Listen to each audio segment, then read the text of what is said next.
যুদ্ধের মধ্যেই দ্বিতীয়বারের মতো ঈদুল আজহা পালন করতে যাচ্ছে গাজাবাসী, কিন্তু ইসরায়েলি অবরোধের কারণে এবারে উপত্যকাটিতে কোরবানির কোনো পশুই প্রবেশ করানো সম্ভব হয়নি। এতে কোরবানি তো দূরের কথা, ফিলিস্তিনিদের ভাগ্যে জুটবে না এক টুকরো মাংস। এই ঈদে জামা জুতো অ্যাক্সেসরিজের ডিসকাউন্ট।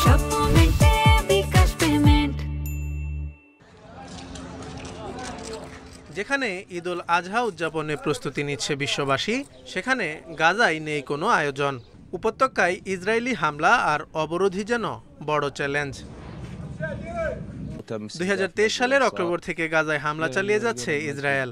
এর ধারাবাহিকতায় চলতি বছরের 2 মার্চ থেকে উপত্যকায় কঠোর অবরোধ জারি করা হয়। এতে খাদ্য, ওষুধ থেকে শুরু করে আটকে যায় নিত্য প্রয়োজনীয় সব সামগ্রী। ফলে গাজায় দেখা দেয় তীব্র খাদ্য সংকট ও দুর্ভিক্ষ। ইসরায়েলের কঠোর এই অবরোধের কারণে কোরবানির কোনো পশুই প্রবেশ করানো সম্ভব হয়নি। ফলে এবারের ঈদে কোরবানি তো দূরের কথা, সাধারণ ফিলিস্তিনিদের ভাগ্যে জুটবে না এক টুকরো মাংসও। লন্ডন ভিত্তিক সংবাদ মাধ্যম মিডল ইস্ট মনিটর জানিয়েছে, চলমান যুদ্ধ এবং অবরোধের ফলে গাজায় ঈদুল আজহার আমেজ একেবারে নিঃশেষ হয়ে গেছে। গাজার কয়েকজন বাসিন্দা জানিয়েছেন, সীমিত পরিসরে পশুপালন করলেও তা চাহিদার তুলনায় খুবই কম।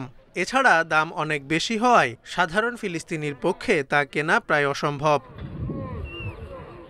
এদিকে বাস্তুচ্যুত ফিলিস্তিনিরা জানান, তাদের কাছে ঈদের আনন্দ এখন বিলাসিতা। টানা কয়েক মাস ধরে ক্ষুধা আর দারিদ্র্যের সঙ্গে লড়ছেন তারা। Jobayer Hussain, Independent news.